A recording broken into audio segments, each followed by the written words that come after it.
Loved it. I loved it. I think it was really easy to be authentic and real, and be honest with myself about my own racism, things that I was taught growing up, and yet be okay with being honest with that.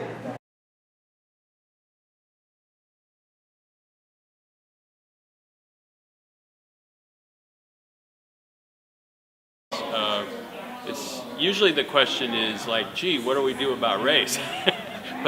but this was a lot more focused than that. So there's been a lot of thought been put into the models that were presented. I enjoyed getting practical ideas about how to engage people when they say things with which I'm not comfortable. I had a wonderful time. It was so much more fun than I thought it was going to be. But this was so interactive that it kept me focused. It's something that every community needs, and people will have a good time and they'll enjoy themselves.